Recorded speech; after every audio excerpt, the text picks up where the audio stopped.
You're listening to Mad Men Sports, sponsored by Black Button Distilling. At 149 Swan Street is a perfect place to get all your finest spirits. To my left, we have Zach. How's it going, everybody? Big podcast today. Cut downs yesterday, this past weekend. We got the first regular season coming up. I can't wait for the Jets. Bring on the Jets. I'm not getting any sleep this week. I'm too excited. Well, do you ever sleep? He doesn't sleep. He only sleeps when the Claritin kicks in. True. Which is every 3 to 4 hours. So who am I? I don't know. Diamond Dave is Diamond Dave drinking the Bourbon Cream from Black Button Distilling. Cheers, Black Button. Oh, Jake, what are you drinking tonight? also the Bourbon Cream. Me and Dave, we're tag teaming it up. Yeah, It's a nice little dessert. They copied me after last week. They saw me drinking the Bourbon Cream. They saw how much I enjoyed it. Boom. Next podcast, Bourbon Cream. Today, I went with my absolute favorite, the 4-grain bourbon from Black Button. My favorite. Threw a little Pepsi in there today. Why not? Got a nice weekend, nice extended weekend. Labor Day's tomorrow. Short week, and thank God it's a short week because I'm ready for Bills football. Bills football is teed up and ready to roll. We did have some headlines this weekend, though. Tons of headlines. Jake, what are these headlines I'm speaking of? Oh my God. Well, if you haven't already heard, LeSean McCoy, our staple of our offense for many a year, has been released and then signed by his former head coach, Andy Reid, of the Kansas City Chiefs. So, sad. We are left without an elite running back, guys. What do you think about it? Are we? That's your opinion. See, Did we have an elite running back?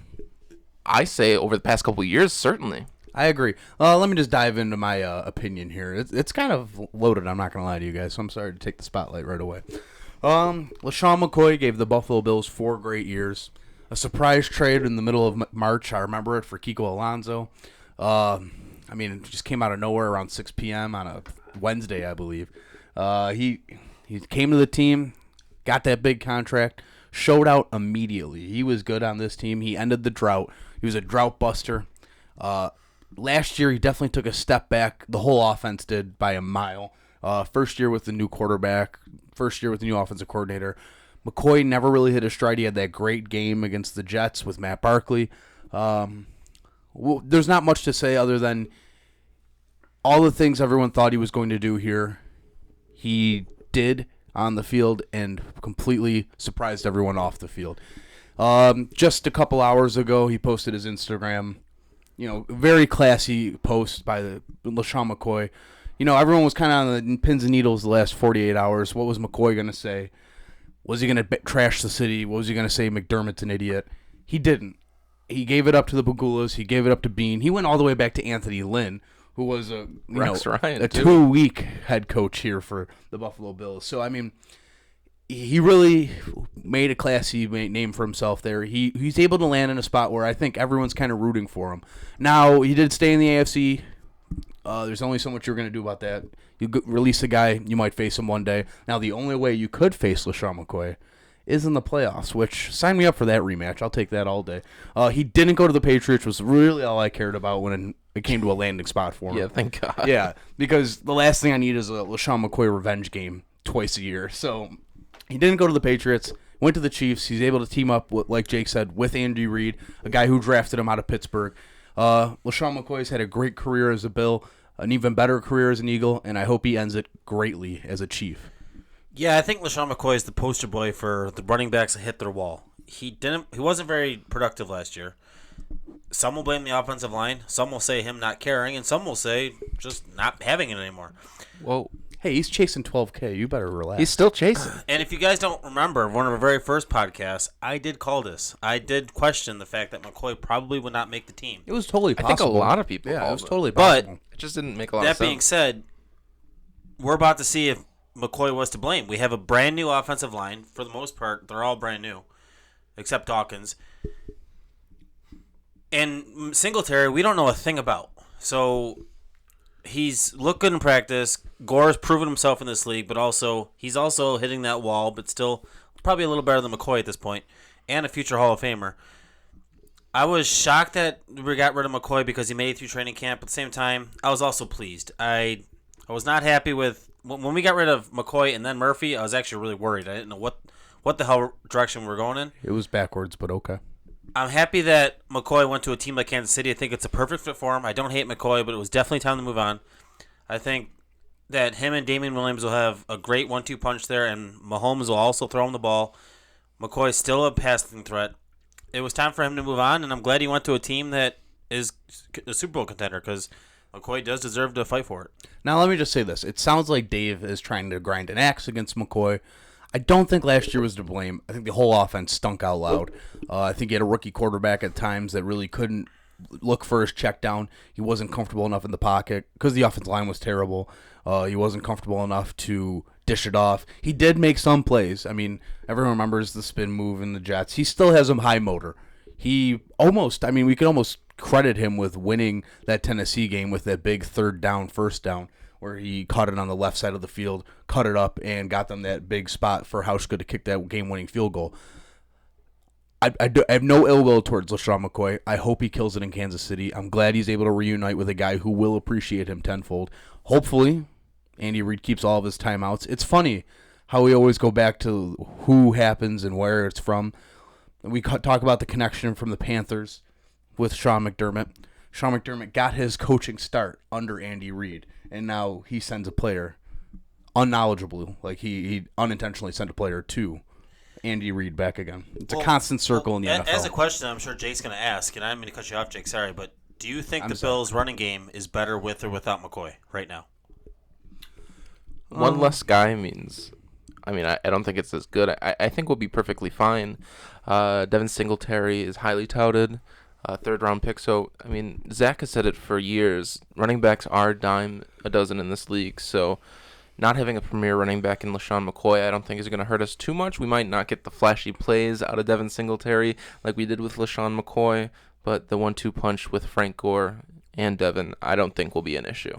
I'm surprised they got rid of a playmaker because last year it seemed like they were always looking for another playmaker.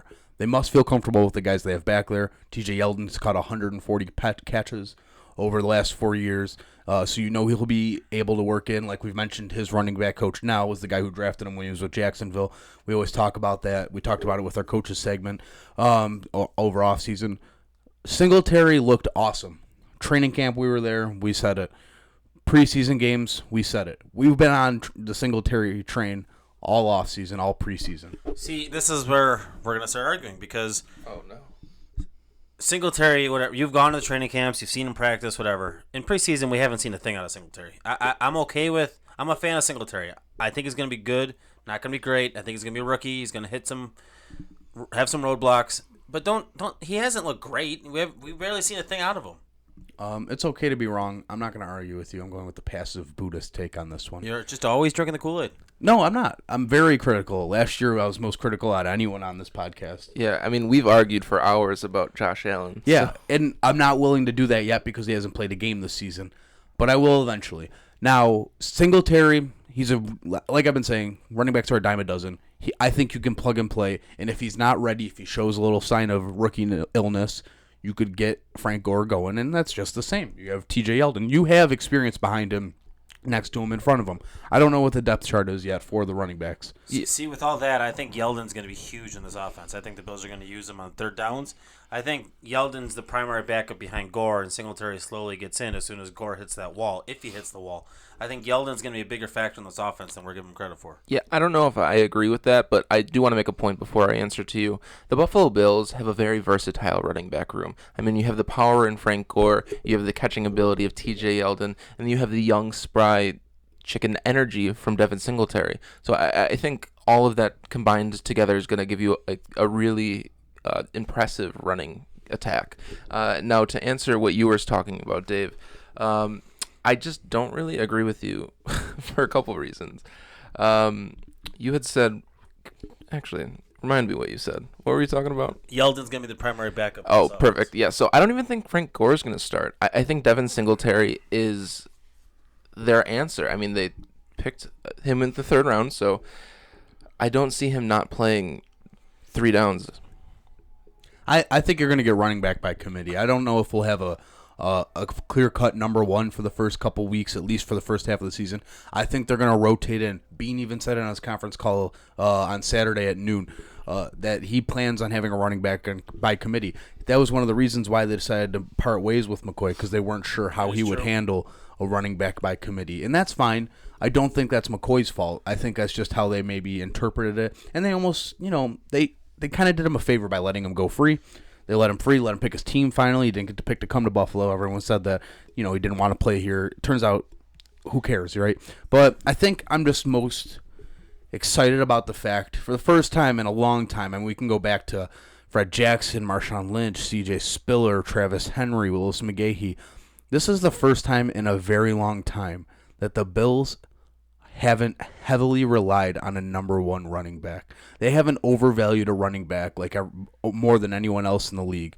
It seems like they've almost caught up with the time. I don't want to give them total credit for catching up with the times, but it seems like they're ready to become a passing team without having a guy for sure be a starting clear-cut number one back. You see it with Gurley the last couple of years. He needs 25 touches a game. That guy needs the ball. And it's fine to have playmakers at the running back position, but you don't see that out of teams like the Patriots, who just plug and play running backs all year.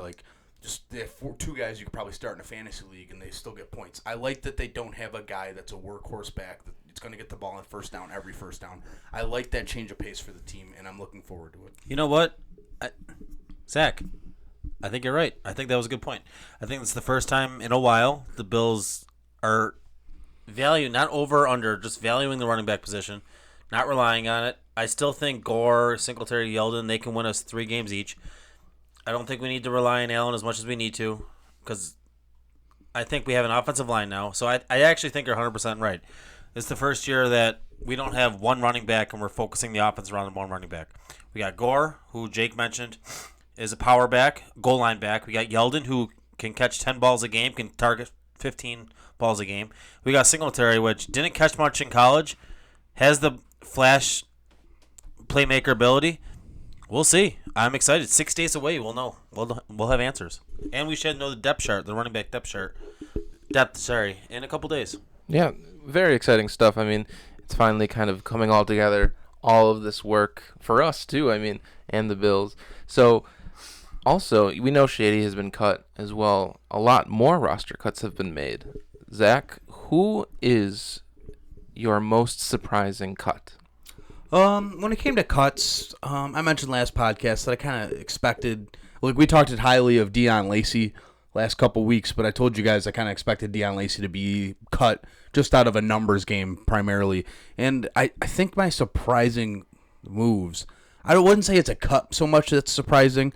I think it's almost a suspect move. I know that sounds crazy, but keeping Jason Kroom on the 53 for one day, just to put him on IR so you can keep his rights, I think that's a suspect move, because what are you getting out of that? You drafted 2 tight ends this offseason.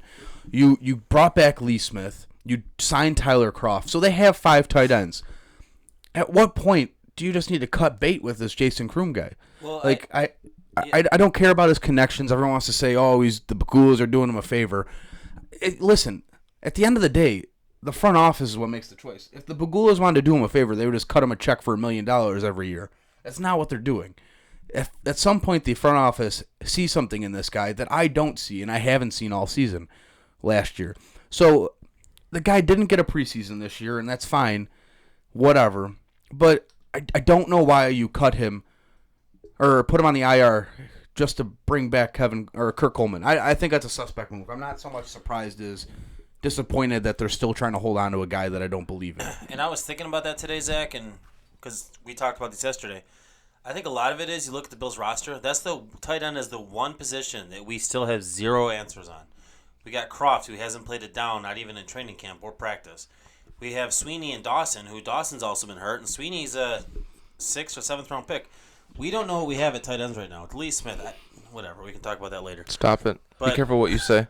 That's the one position we don't know. So say Kroft doesn't come back healthy, or say Dawson falls flat on his face, and Sweeney's just what he is. We have the option to have Kroom. We do know what we had from last year. He's a subpar tight end. Nothing great, nothing special. Doesn't suck. So we have a security blanket with him, and after week 8 or week 6 he comes back, just can his ass. Yeah, it is such a weak excuse, in my opinion, to kind of make that connection with the Pagulas as the reason why he's on this team.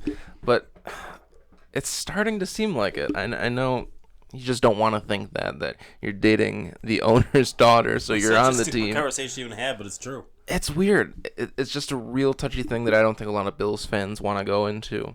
Nepotism's a bitch, isn't it? Yeah, my surprise cut, though, is Duke Williams. I mean, we've talked about it a lot. He wasn't even a conversation in spring training, at least in our eyes, and he's really shown out, really.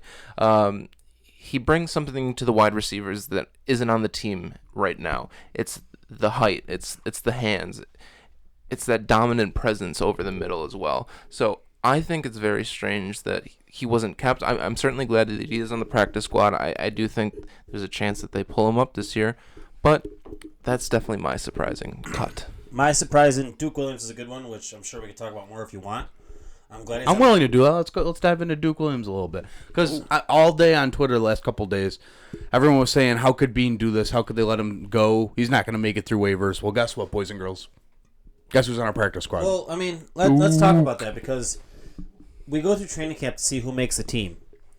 Duke Williams, and I've said this before, was non-existent the first week of the season. He was playing in Canada with a different set of rules last year. Also true. He came out and he put effort in. He made sure he's playing against second and third stringers. He physically was the best receiver on our team during the training camp preseason games. He literally probably made the team. So he probably has a lot of work to do still. He's probably not seasoned enough. McKenzie made the team, which we can talk about if you want, but I think towards the end of the preseason, we were kind of saying that McKenzie, we know what we're getting out of him a little bit more. We're more comfortable with him. I was okay with McKenzie making the team over Duke Williams. Got the special teams work too. Everyone wants to talk about Duke Williams because he's 6'2", 200 and something pounds, and that's fine. I get it. He was slow. That was my biggest knock on him, that he was super slow. He is taller than some people on the team, and he's definitely taller than some defensive backs on the team. Listen, if you want to bring in a tall wide receiver with some season on him, the same age and a little bit more NFL ready is Josh Doxson. He's 6'4", way faster. He's a stud out of TCU. He's a first-round pick. The Washington Redskins just cut him. I think if you're looking for a tall wide receiver, you try to bring him in over the next couple of weeks. He's a free agent right now. He went unclaimed. That's fine. But at least bring him in for a workout, see what he can do. Everyone wants to get on the Duke Williams train. I'm not buying it. Listen, the guy was in Canada for a reason. No one looked at him all last year for a reason. I'm not saying he's bad. Let's work him in. What more could Duke have done to make the team? He did everything we could have asked out of him. You're okay. He's the tall receiver. You could say that, but he's the tall receiver we've been asking for. Okay. He's got the hands we've been asking for. What more could you want out of him? Listen, if we're going off of just preseason game performance, why isn't Christian Wade on the That's team? the point of preseason. Is that not a good point? That's not a good point. No, that is, because the guy had two touches for over 100 yards. What more would, or 100 yards? Wade himself will tell you he's not ready for the NFL. Exactly. So how do we know that Duke Williams is ready for the NFL? He might tell you himself he's not ready. He did everything we asked out of him. What's the point of training camp? I mean, technically, to reiterate Zach's point, technically, Christian Wade did everything they asked him to. Touch the ball. And score a touchdown. Touch the ball, tackled on the 1 yard line. If you're going off of just preseason performances against second, third, and fourth stringers, well, then everyone should make this team. Deion Lacey should be a starting middle linebacker. Deion Lacey should have made the team. Correct. He was on the team last year. They have a younger, better, more side to sideline guy in Thompson, and they'll tell you that, and you'll see that eventually. Ray McLeod. Do you argue the fact that he should have made the team? No, I think Isaiah McKenzie played him off this team. Yeah, and that's fine. And for the record, I'm a huge fan of McKenzie. I always have been since day one. But go ahead. Ray McLeod has been consistent through training camp. I don't see a problem with us if we would have kept 7 receivers. That would have been fine. Listen, and I've been Instead, saying we that. kept close to 5 tight ends. And I've been saying that the last couple weeks. Why can't we have 7 wide receivers? 10 offensive linemen. But listen, Ray McLeod wasn't bad. He wasn't making this team. He got picked up by the Panthers this afternoon. He made another team. That's hats off to the front office that they had 3 guys. Deion Lacey to the Miami Dolphins, Ray McLeod to the Carolina Panthers, and Ryan Lewis to the Indianapolis Colts. They had 3 guys land on other teams today. That's almost a pat on the back. You want to know who the only teams that had more? The Rams and the Patriots had 4 guys. That's because they were in the Super Bowl last year, and everyone wants to get those kinds of talented players. The Bills are working towards that kind of roster that has that kind of depth. We talked about that last week, that there was going to be cuts on this team that's surprising. Now, if you want to sit here and talk about Eddie Yarborough getting cut, sure. That's my surprise. Don't. Okay, just go on. Don't touch on it. I lobbed it up. Finish it up. Eddie Yarborough made the team the last 2 years. Sean McDermott in his last preseason game, after his great performance and his crazy celebration that even McDermott said is unlike him, but it was trying to send a message to the coaching staff that you want me on your team. First off, I'm happy he made the practice squad.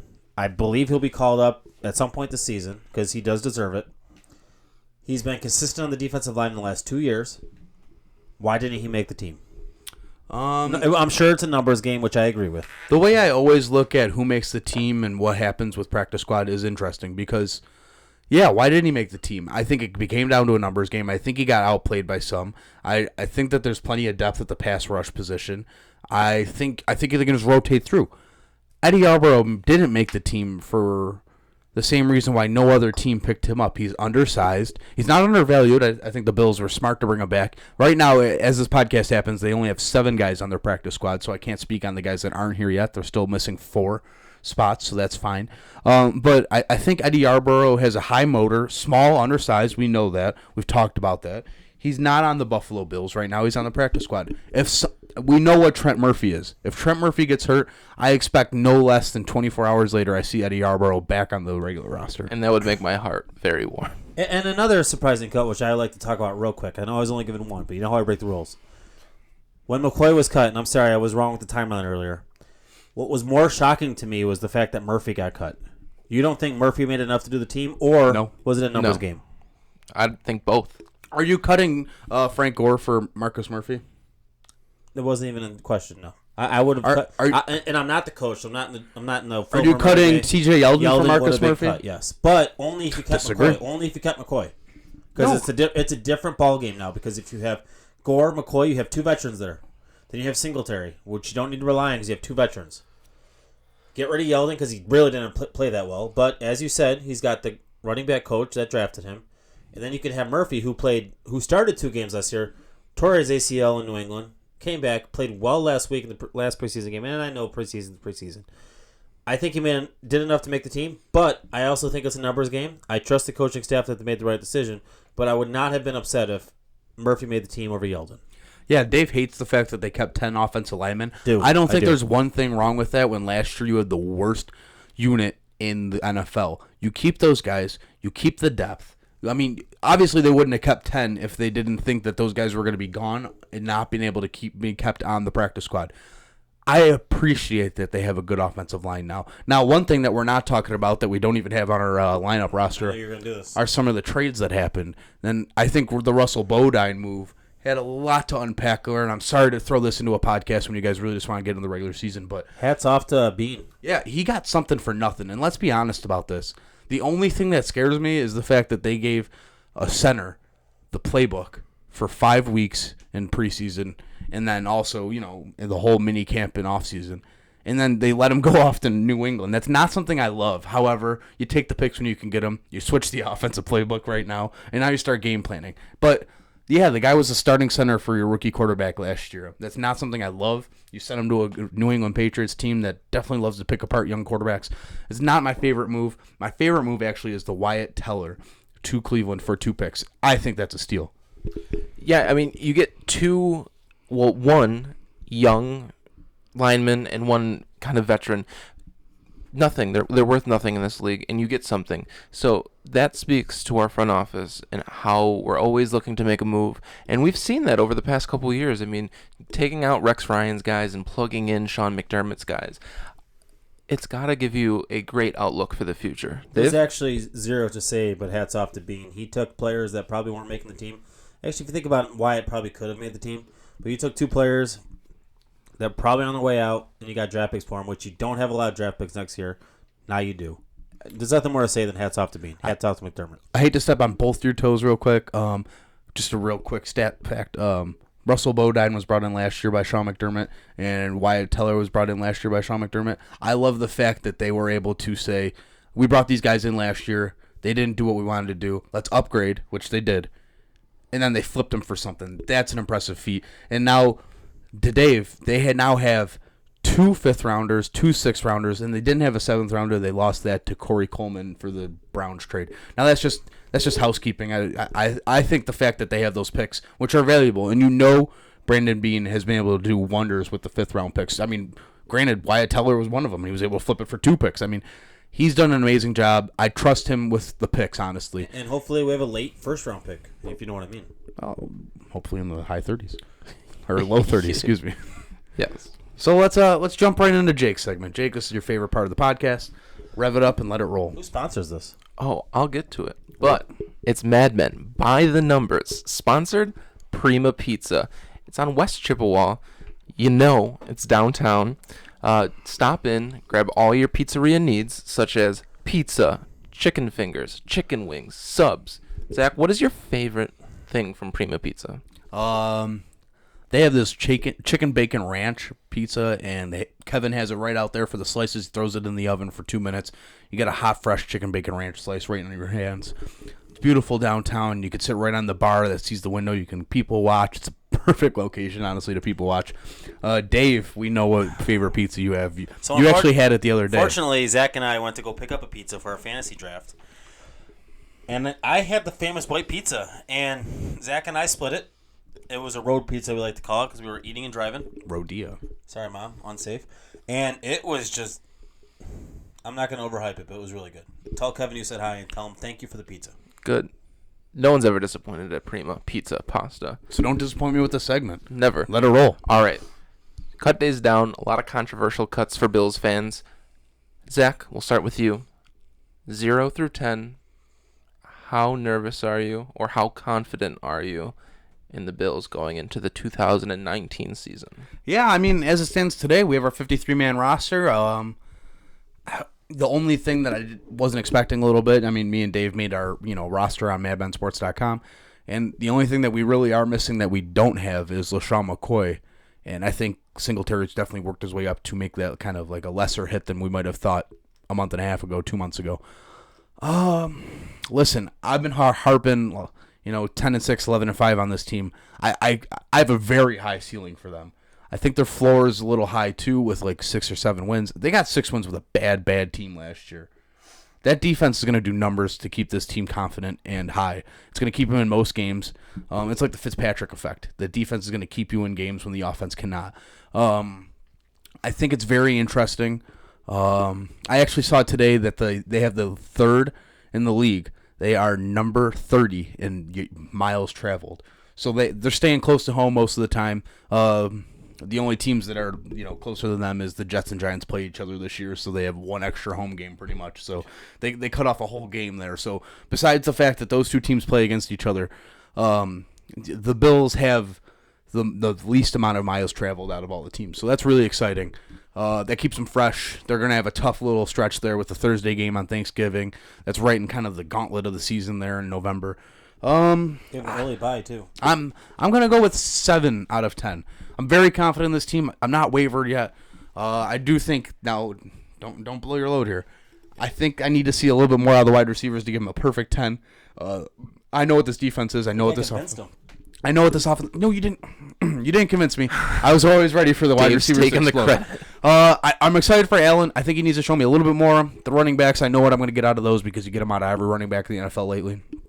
Offensive line's exciting. The wide receivers, tight end is the only reason why I'm not giving him a 3 more for the 10. But I'm going with 7. Dave. I am as high as a giraffe for the Bills right now. Their defense, guys, their defense is going to be scary good. Their defense, and I would like to make a guarantee, but I'm not going to, will be top 3. I think our defense is stable at all 3 positions. Our defensive backfield is scary. It's going to be really hard to throw on this team. Tremaine Edmonds is in his second year, more experienced. Lorenzo Alexander is probably in his last year, who wants to just knock it out of the park and take this team to the playoffs. And Milano, you guys know how I love Milano. The defensive line is scary. Shaq Lawson wants a contract. Ed Oliver is out there to get defensive rookie MVP. I think our defense has nothing more to prove than they could just kick ass. I think our defense will be top 3. Kick that ass, defense. Perfect. The offense. This is the argument. I think the offense is still very much in question. If Josh Allen goes out there and plays like he did last year, I'm okay with that. I just don't want him to digress. I don't want him to go backwards. I obviously want him to succeed and move on, but I want to be patient with him. The running game is still very much in question, I think. The receivers are still very much in question, although I think Cole Beasley's a huge upgrade for this receiving core. Cole Beasley's going to tear it up. He's going to get probably 12 looks a game. Tight ends, I think, are downgraded from last year. Hopefully I'm proven wrong. Our offensive line, we got a lot of new pickups, but we still don't know a thing, guys. Cody Ford is still a rookie. Didn't play much in preseason. That's fine. Mitch Morse didn't play at all. He has to stay healthy or else the walls might cave in on the offensive line. We have to be calm with Josh Allen. I'm begging all Bills fans, just be calm with Josh Allen. He will fail. We need to be patient. I beg you. The defense can carry the team to four or five wins on their own. Just be patient with Josh Allen, guys. I'm pleading with you. No one freak out if he has a bad game. That being said, I still think we're 9-7. I still think we barely missed the playoffs, although Colts and Andrew Luck are going to help our case with that because one team out of the AFC South, my prediction is that one team makes it. I do think we're 9-7. I think it's going to be a very exciting year. I do think the early bye hurts us, but I think our defense is just I'm through the roof on our defense. Our defense is going to be awesome. Yeah, and I certainly agree with you there. So we're going to go to the last one, the last question. I want it 120 characters or less, so this is going to be a tweet's worth. LeSean McCoy, no longer with us, reunited with Andy Reid. Does he outdo his production with the 2018 Buffalo Bills? For total yardage? For total yardage, yes. I'm going to go with no. I think there's a lot of mouths to feed in Kansas City. I think that team's high octane, but I don't think they can feed him as much as they tried to feed McCoy last year on the Bills. McCoy was a little hurt last year for a couple games. I just don't think he gets as much touches. I did draft him last round of our draft the other day. Dropped him, picked him back up because I was excited about Kansas City. But I don't think that he matches that production. Perfect. Dave. I'm going to give you 3 reasons why he definitely does. Sure. He's back with Andy Reid. He knows how to use him. Andrew, their first name, guys. Andrew. He has a proven offensive playmakers around him. Offensive line that's missing their starter center last year. And Thanks, Brendan Bean. Yeet. And he's got a MVP quarterback handing him the ball and throwing him the ball. He will 100% outdo his performance here, probably double it from what he did in Buffalo. Sean McCoy, if you still have fantasy drafts, I would pick him up. Oh, Hold on. I just want to wrap up this segment real quick. Yes, McCoy does have a little bit more exciting offense there. However, day one starts tomorrow, so he's gonna have to get up to speed real quick. I'm not saying McCoy is going to be an all-pro or anything, but it's not hard to match last year's numbers. It's gonna but it's gonna take a little while to get in the rhythm with that new team. I'm not listen. There's a lot of factors why I don't think he does it. That's overrated. I think he'll be fine. Possibly, Running backs, you not hand the against ball it. Well, let's make a little wager. Oh shit. And what would this wager be? A bottle of Black Button. We should let the fans decide. A bottle of Black Button that he doesn't Get for free. that he doesn't match his production last year. Make it 2. Oh my God, make it 2. It's like $100. Jake, do we have a regular season game this week? Man, I'm so excited. The Bills are back in action. We'll wait a couple weeks, but we'll finally be in New Era Field. The smell is in the air. I cannot wait. Bring on the Jets. Now, we have a preview podcast that's coming out Wednesday evening. Check that out. That'll get you hyped. We'll talk about injuries. We'll talk about playmakers. We'll talk about what we expect. You're going to want to chop this podcast up and snort it. It's going to be that hot fire. Yeah, I'm not going to lie. This is going to be the podcast. This will be the podcast Might be a to get you podcast. excited. We are going to be excited. If you want to get excited for the NFL season, for the Buffalo Bills season, you listen to us. Wednesday, Thursday, Friday, Saturday night, Sunday morning, you will be ready for that Jets game because I will be excited. Jake will be excited. Diamond Dave will be glistening. We are ready to roll. We are ready for the NFL season. Let's get this rolling. Let's beat the Jets. We're going to have that out for you Wednesday evening. Be on the lookout. Be ready because I am so excited. It's going to be a fun week, guys. We got a lot planned for you with our podcast. After games, we're going to be fired up. Win or lose, we are here for you. Absolutely. Goddamn Jets. Exactly. Wednesday night, be on that lookout for the podcast. We have a big game. Week 1 this year. Right now it's week 0. We are going week 1 starting Wednesday. We are ready to roll. Friday, you listen to our podcast on Wednesday and Thursday. Friday morning, you listen to it. Friday night, you will be ready to meet us at Black Button Distilling to get excited for our kickoff to the season podcast or party. Or we might do a live podcast, Jake. What do you think? I You're put him on the really spot high earlier. on it, and I just ghosted him. You know what? Exactly. We're gonna do it. I'm just going full focus on this. We're gonna do a live podcast at Black Button Distilling. We might not post it, but we'll be doing it. That's for damn sure. Come see us. Come listen to us. We're gonna be fired up. It's week 1, baby. See us at Black Button Distilling on September 6th, 6 to 10. Take a picture with Diamond Dave. Free tastings, Don't free do that. pizzas, free giveaways. We just got some awesome stuff from the mail. Got our delivery packages in. We're ready to give it away to you guys. We are ready to roll. The season is afoot. Where can they find us on Friday? Black Button Distilling. From what time? 6 to 10, and probably afterwards we'll do something with you. We'll see you right there.